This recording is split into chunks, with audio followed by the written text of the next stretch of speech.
Price lord. ಈ ದಿನದಲ್ಲಿ ಕೂಡ ಲೋಕದಾದ್ಯಂತ ಎಲ್ಲ ಕಡೆಯಲ್ಲಿ ಕೂಡ ಕಾರ್ಮಿಕರ ದಿನಾಚರಣೆ ಆಚರಿಸಲಾಗುತ್ತಿದೆ. ಅದರಿಂದ ಈ ದಿನದಲ್ಲಿ ನಿಮಗೆ ಶುಭಾಶಯನ್ನು ಕೋರುತ್ತೇನೆ. Happy workers day. ಅದರಿಂದ ದೇವರು ನಿಮ್ಮನ್ನು ಆಶೀರ್ವದಿಸಲಿ. ಇನ್ನು ಕೂಡ ನೀವು ಮಾಡುವಂಥ ಒಂದೊಂದು ಉದ್ಯೋಗಗಳಿಗೂ ಒಂದೊಂದು ಕೆಲಸ ಕಾರ್ಯಗಳಲ್ಲಿ ಕೂಡ ದೇವರಾದ ಕರ್ತನು ನಿಮ್ಮ ಸಂಗಡ ಎದ್ದು ನಿಮ್ಮನ್ನು ಆಶೀರ್ವದಿಸಲಿ ಎಂಬುದಾಗಿ ಕರ್ತನ ನಾಮದಲ್ಲಿ ನಿಮ್ಮನ್ನು ಆಶೀರ್ವದಿಸುತ್ತೇನೆ. ಅದರಿಂದ ಈ ದಿನ ನಮಗೆ ಮೇ 1ನೇ ತಾರೀಕಾಗಿದೆ. ಆದ್ದರಿಂದ ಪ್ರತಿಯೊಬ್ಬರು ಕೂಡ ಆ ಕೆಲಸದವರ, ಆ ಕಾರ್ಮಿಕರ ಉದ್ಯೋಗದ ದಿನವನ್ನು ಆಚರಿಸುವಂಥ ಒಂದು ದಿನವಾಗಿದೆ.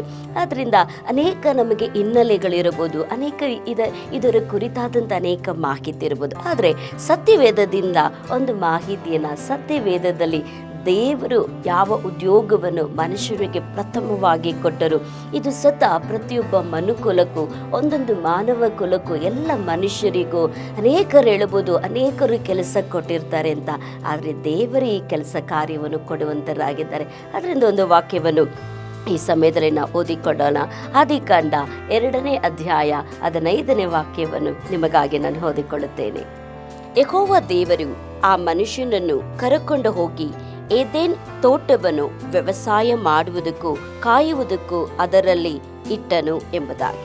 ಹಲ್ಲೆಲೂಯಾ. ಮೊದಲನೇದಾಗಿ ದೇವರು ಆದಾಮನನ್ನು, ಏವಾಳನ್ನು ಈ ಭೂಲೋಕದಲ್ಲಿ ದೇವರು ಉಂಟು ಮಾಡಿದ ನಂತರ ಆ ಮನುಷ್ಯನನ್ನು ಹಾಗೆ ಬಿಟ್ಟು ಬಿಡದ ಹಾಗೆ ದೇವರು ಒಂದು ಏದೇನ್ ತೋಟವನ್ನು ಉಂಟು ಮಾಡಿ ಆ ಮನುಷ್ಯನನ್ನು ತೆಗೆದುಕೊಂಡೋಗಿ ಏದೇನ್ ತೋಟದಲ್ಲಿ ಏನು ಮಾಡ್ತಾರೆ, ಅಲ್ಲಿ ವ್ಯವಸಾಯ ಮಾಡುವುದಕ್ಕೂ ಕಾಯುವುದಕ್ಕೂ ಪ್ರಥಮವಾಗಿ ಆದಾಮನನ್ನು ದೇವರು ಅಲ್ಲಿ ನೇಮಕ ಮಾಡಿದ್ದಾರೆ. ಹಲ್ಲೆಲೂಯಾ.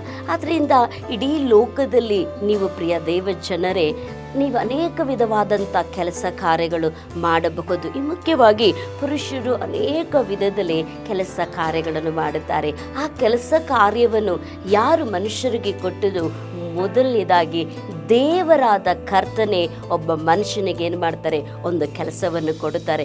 ಮೊದಲು ಕೆಲಸ ಈ ಭೂಲೋಕದಲ್ಲಿ ಏನು ಕೆಲಸ ಮಾಡಿದೆ ಅಂತ ಹೇಳಿದ್ರೆ ಮೊದಲನೇದಾಗಿ ಅದು ವ್ಯವಸಾಯವಾಗಿತ್ತು. ಹಲ್ಲೆಲೂಯಾ. ಯಾಕಂದರೆ ಒಬ್ಬ ಮನುಷ್ಯನು ಜೀವಿಸಬೇಕಂತ ಹೇಳಿದ್ರೆ ಅವನಿಗೆ ಅನ್ನ ಆಹಾರಗಳು ಎಲ್ಲವೂ ಬೇಕಾಗಿತ್ತು. ಅದರಿಂದ ಆ ದೇವರಾದ ಕರ್ತನೆ ಏನು ಮಾಡ್ತಾರೆ, ಆ ಮನುಷ್ಯನಿಗೆ ಮೊದಲನೇದಾಗಿ ಏನು ಮಾಡು, ವ್ಯವಸಾಯವನ್ನು ಮಾಡುವಂತ.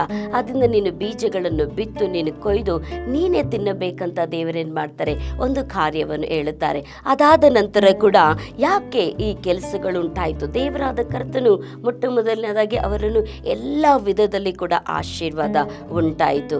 ಆದರೆ ಇವತ್ತು ಕೆಲಸ ಅಂತ ನೋಡುವಾಗ ಒಬ್ಬೊಬ್ಬರು ಕೂಡ ಬಹಳ ಕಷ್ಟಪಡ್ತಾರೆ. ಯಾಕಂದರೆ ಬಹಳ ಕಷ್ಟಪಡ್ತೀವಲ್ಲ, ಬಹಳ ಕಷ್ಟಪಟ್ಟು ನಾವು ಕೆಲಸ ಮಾಡಬೇಕು, ಬಹಳ ಕಷ್ಟಪಟ್ಟು ಏನು ಮಾಡಬೇಕು. ರೈತರು ಕೂಡ ಬಹಳ ಅವರು ಹಗಲು ರಾತ್ರಿ ಕೆಲಸ ಮಾಡಬೇಕಾಗಿದೆ.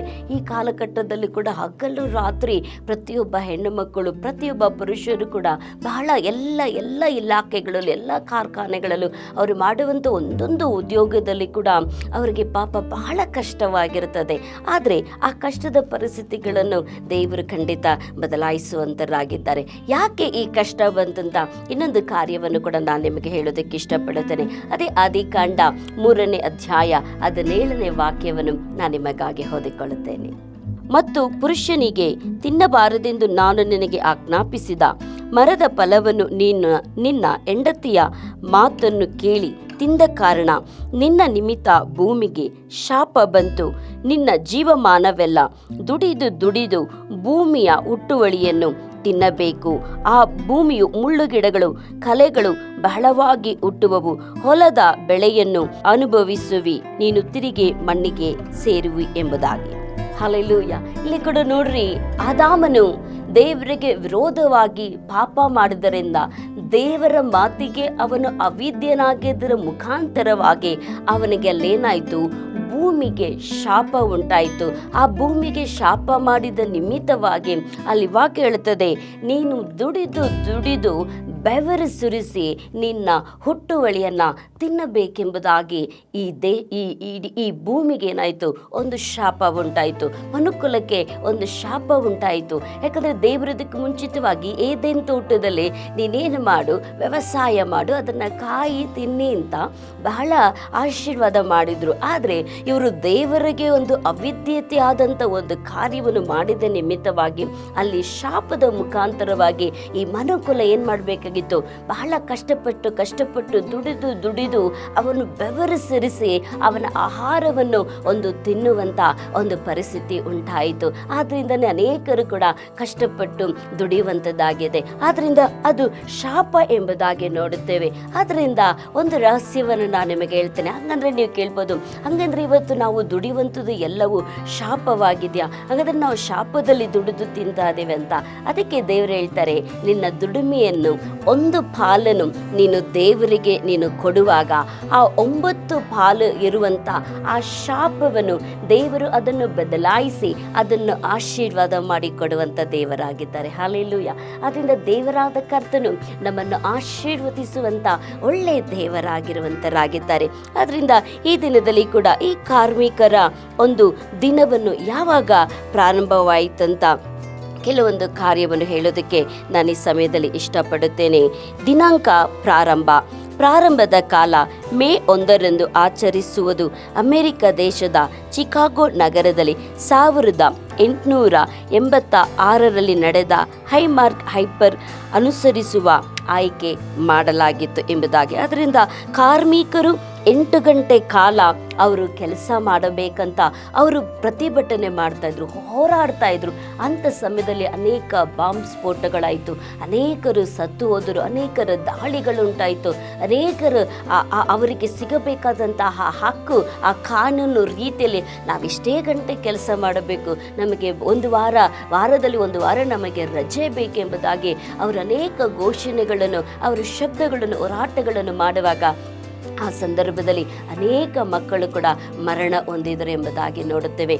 ಅದಾದ ನಂತರ ಆ ಒಂದು ದಿನವನ್ನು ಸ್ಮರಿಸುವುದಕ್ಕಾಗಿಯೇ ಅವರು ಮೇ 1 ಅವರು ಏರ್ಪಾಟು ಮಾಡಿದರು ಎಂಬುದಾಗಿ. ಹಲ್ಲೆಲೂಯಾ. ಅದರಿಂದ ಲೋಕಾದ್ಯಂತ ಎಲ್ಲರೂ ಕೂಡ ಆ ದಿನವನ್ನು ನಾವು ಯಾಕೆ ಸ್ಮರಿಸಬೇಕಂತ ಹೇಳಿದ್ರೆ, ನಾವು ಕೆಲಸ ಮಾಡುವವರಿಗೆ ನಮಗೆ ಬೇಕಾದಂಥ ಹಕ್ಕು, ಆ ರಜೆಗಳು, ನಮಗೆ 8 ಗಂಟೆ ಸಮಯ ಮಾತ್ರನೇ ಕೆಲಸ ಮಾಡೋಕ್ಕೆ ಆಗುತ್ತದೆ ಎಂಬುದಾದಂಥ ಆ ಹಕ್ಕು ಹೋರಾಟಗಳಿಗಾಗಿ ಅವರು ನಿಂತಾಗ ಆ ದಿನದಿಂದ ಅವರಿಗೆ ಒಂದು ಜಯವನ್ನು ಸಿಕ್ಕಿದಂಥ ಕಾರಣದ ನಿಮಿತ್ತವಾಗಿ ಈ ದಿನವನ್ನು ಆಚರಿಸುವಂತರಾಗಿದ್ದಾರೆ. ಆದ್ದರಿಂದ ಇಲ್ಲಿ ಇರುವಂಥ ಪ್ರತಿಯೊಬ್ಬೊಬ್ಬರು ಕೂಡ ದೇವರೇ ತಾನೇ ನೇಮಕ ಮಾಡಿದಂಥ ಕೆಲಸಗಳಾಗಿರುವಂಥದ್ದಾಗಿದೆ. ಅದರಿಂದ ನೀವು ವಿವಿಧ ರೀತಿಯಲ್ಲಿ ವಿವಿಧ ಕಾರ್ಯಗಳಲ್ಲಿ ನೀವು ಕೆಲಸ ಮಾಡಬಹುದು. ಆದರೆ ದೇವರಾದ ಕರ್ತನು ಅದನ್ನು ಆಶೀರ್ವದಿಸುವಂತನಾಗಿದ್ದಾನೆ. ಯಾಕಂದರೆ ಇನ್ನೊಂದು ವಾಕ್ಯ ಕೂಡ ನಾನು ನಿಮಗಾಗಿ ಓದಿಕೊಳ್ಳುತ್ತೇನೆ. ಈ ಸಮಯದಲ್ಲಿ ಕೂಡ ಕೀರ್ತನೆ 90ನೇ ಕೀರ್ತನೆ 17ನೇ ವಾಕ್ಯವನ್ನು ನಾನು ನಿಮಗಾಗಿ ಓದಿಕೊಳ್ಳುತ್ತೇನೆ. ನಮ್ಮ ಯೆಹೋವ ದೇವರ ಪ್ರಸನ್ನತೆಯು ನಮ್ಮ ಮೇಲೆ ಇರಲಿ. ನಾವು ಕೈ ಹಾಕಿದ ಕೆಲಸವನ್ನು ನಮಗೆ ಸಫಲಪಡಿಸು. ನಾವು ಕೈ ಹಾಕಿದ ಕೆಲಸವನ್ನು ಸಫಲಪಡಿಸು ಎಂಬುದಾಗಿ. ಹಲ್ಲೆಲೂಯಾ. ಈ ದಿನದಲ್ಲಿ ಕೂಡ ಅನೇಕರು ತಾವು ಉದ್ಧಾರವಾಗಬೇಕೆಂಬುದಾಗಿ ಬಹಳ ಕಷ್ಟಪಟ್ಟು ದುಡಿದು ತಿನ್ನುವಂಥ ಒಂದು ಪರಿಸ್ಥಿತಿ ಆಗಿದ್ರೆ, ಆದರೆ ವಾಕ್ಯ ಹೇಳ್ತದೆ, ಉದ್ಧಾರವು ಮೂಢನಿಂದಾಗಲಿ ಪಡುವಣದಿಂದ ಆಗಲಿ ಬರುವುದಿಲ್ಲ, ಉದ್ಧಾರವು ಯೆಹೋವನಿಂದಲೇ ಬರುವುದು ಎಂಬುದಾಗಿ. ಅದರಿಂದ ಪ್ರಿಯ ದೇವಜನರಲ್ಲಿ ವಾಕ್ಯ ಹೇಳುತ್ತದೆ, ಮೋಶೆ ಹೇಳುತ್ತಾರೆ, ನಮ್ಮ ದೇವರ ಯೆಹೋವನೇ ಪ್ರಸನ್ನ ಮುಖದಿಂದ ನಮ್ಮ ಮೇಲೆ ಸುರಿಸು, ನಾವು ಕೈ ಹಚ್ಚುವಂಥ ಕೆಲಸವನ್ನು ನಮಗೆ ಸಫಲಪಡಿಸು ಎಂಬುದಾಗಿ. ಹಲ್ಲೆಲೂಯಾ.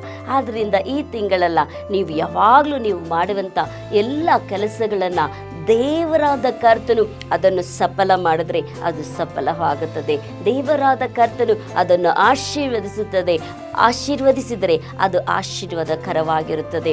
ಆದ್ದರಿಂದ ಇಡೀ ಲೋಕ ದೇಶಾದ್ಯಂತ ಕೆಲಸ ಮಾಡುವಂಥ ನಿಮ್ಮ ಒಬ್ಬೊಬ್ಬರನ್ನು ಕೂಡ ದೇವರು ಇನ್ನೂ ಹೆಚ್ಚು ಆರೋಗ್ಯವನ್ನು ಕೊಡಲಿ, ಸುಖ ಕೊಡಲಿ, ಬಲ ಕೊಡಲಿ, ಆರೋಗ್ಯವನ್ನು ಕೊಡಲಿ, ದೀರ್ಘಾಯುಷ್ಯವನ್ನು ಕೊಟ್ಟು ಕೂಡ ದೇವರು ನಿಮಗೆ ಬೇಕಾದಂಥ ಒಂದೊಂದು ಕಾರ್ಯಗಳನ್ನು ಕೂಡ ಮಾಡುವುದಕ್ಕೆ ದೇವರಾದ ಕರ್ತನು ನಿಮ್ಮನ್ನು ಆಶೀರ್ವದಿಸಲಿ. ಏಕೆಂದರೆ ದೇವರ ಪ್ರಸನ್ನತೆ ಮುಖ ನಿಮ್ಮ ಮೇಲೆ ಪ್ರಕಾಶಿಸುವಾಗ ನೀವು ಕೈ ಹಚ್ಚುವಂಥ ಎಲ್ಲ ಕೆಲಸಗಳನ್ನು ಕೂಡ ದೇವರಾದ ಕರ್ತನು ನಿಮ್ಮನ್ನು ಆಶೀರ್ವದಿಸುವಂತರಾಗಿದ್ದಾರೆ. ಆದ್ದರಿಂದ ದೇವರು ನಿಮ್ಮನ್ನು ಆಶೀರ್ವಿಸಲಿ. ಈ ಸಮಯದಲ್ಲಿ ನಾನು ನಿಮಗಾಗಿ ಪ್ರಾರ್ಥಿಸಿಕೊಳ್ಳುತ್ತೇನೆ.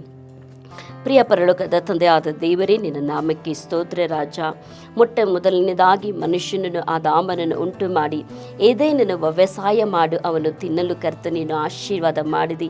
ಅದಾದ ನಂತರ ಆತನು ಪಾಪ ಮಾಡಿದ ಮೇಲೆ ಮತ್ತೆ ಕೂಡ ಸ್ವಾಮಿ ಅಪ್ಪ, ನೀನು ದುಡಿದು ನೀನು ಕಷ್ಟಪಟ್ಟು ನೀನು ತಿನ್ನಬೇಕೆಂಬುದಾಗಿ ಆ ಶಾಪ ಉಂಟಾದಾಗಲೂ ಅದನ್ನು ಆಶೀರ್ವಾದಕರವಾಗಿ ಸ್ವಾಮಿ ಅದರಲ್ಲಿ ಒಂದು ಪಾಲನ್ನು ಕೊಡುವಾಗ ಆ 9 ಇದ್ದಂಥ ಆ ಶಾಪಗಳನ್ನು ನೀನು ಬದಲಾಯಿಸಿ ಮಾರ್ಪಡಿಸಿತಿ ಎಂಬುದಾಗಿ ಕೂಡ ಕರ್ತನೆ ನಾವು ನೋಡುತ್ತೇವೆ. ಆದ್ದರಿಂದ ಈ ಮಕ್ಕಳಿಗಾಗಿ ಪ್ರಾರ್ಥಿಸಿಕೊಳ್ಳುತ್ತೇನೆ ಅಪ್ಪ. ಬಹಳ ಕಷ್ಟಗಳಿಂದ ಬಹಳ ವೇದನೆಗಳಿಂದ ದುಡಿದು ಮನುಷ್ಯನು ಈ ದಿನದಲ್ಲಿ ಅಪ್ಪ ಅವನು ದಣಿದು ಹೋಗುವಂತನಾಗಿದ್ದಾನೆ ಸ್ವಾಮಿ. ಆದ್ದರಿಂದ ಈ ದಿನದಲ್ಲಿ ಕೂಡ ಕರ್ತನೆ ಕೆಲಸ ಕಾರ್ಯಗಳನ್ನು ಮಾಡುವಂಥ ಒಬ್ಬೊಬ್ಬರಿಗಾಗಿ ಪ್ರಾರ್ಥಿಸುತ್ತೇನೆ. ಅವರನ್ನು ಆಶೀರ್ವಿಸು. ನಾನಾ ವಿಧಗಳಲ್ಲಿ ಕೆಲಸ ಮಾಡುತ್ತಾರೆ ಸ್ವಾಮಿ. ಆದರೂ ಕೂಡ ದೇವರಾದ ಕರ್ತನೆ ಉದ್ಧಾರವಾಗಲಿ ಸ್ವಾಮಿ, ಆಶೀರ್ವಾದ ಉಂಟಾಗಲಿ, ಅವರ ಎಲ್ಲ ಕೊರತೆಗಳು ನೀಗಿ ಹೋಗಲಿ. ಅವರ ಹೆಣ್ಣೆ ಇಟ್ಟನ್ನು ಆಶೀರ್ವದಿಸು, ಅವರ ಕೈಯಿನ ಪ್ರಯಾಸಗಳನ್ನು ಆಶೀರ್ವದಿಸು. ಅವರ ಮನೆಯಲ್ಲಿ ಕೋಣೆಯಲ್ಲಿ ಬರಬೇಕಾದಂಥ ಎಲ್ಲ ಪುಟ್ಟಿಗಳಿಗೂ ದವಸ ಧಾನ್ಯಗಳಿಗೂ ಕರ್ತನೆ ಈ ದಿನ ಮೊದಲುಕೊಂಡು ನೀನು ಇವರನ್ನು ಆಶೀರ್ವದಿಸಬೇಕೆಂಬುದಾಗಿ ಸ್ವಾಮಿ ಪ್ರಾರ್ಥಿಸಿಕೊಳ್ಳುತ್ತೇನೆ. ಆಶೀರ್ವದಿಸು. ನಾಮ ಮಹಿಮೆ ಹೊಂದಲಿ. ಯೇಸುವಿನ ನಾಮದಲ್ಲಿ ಪ್ರಾರ್ಥಿಸಿ ಬೇಡಿ ಹೊಂದಿಕೊಳ್ಳುತ್ತೇವೆ ನಮ್ಮ ಪರಲೋಕದ ತಂದೆಯಾದ ದೇವರೇ, ಆಮೆನ್. ದೇವರು ನಿಶ್ಚಯವಾಗಿ ನಿಮ್ಮನ್ನು ಆಶೀರ್ವದಿಸಿ ನಿಮ್ಮನ್ನು ಕಾಪಾಡುವಂತನಾಗಿದ್ದಾರೆ. ನೀವು ಕೈ ಹೆಚ್ಚುವಂಥ ಎಲ್ಲ ಕೆಲಸವನ್ನು ಕೂಡ ದೇವರು ನಿಮ್ಮನ್ನು ಆಶೀರ್ವದಿಸಿ ನಡೆಸುತ್ತಾರೆ. ಕರ್ತನ ನಿಮ್ಮನ್ನು ಆಶೀರ್ವದಿಸಲಿ. ಆಮೆನ್.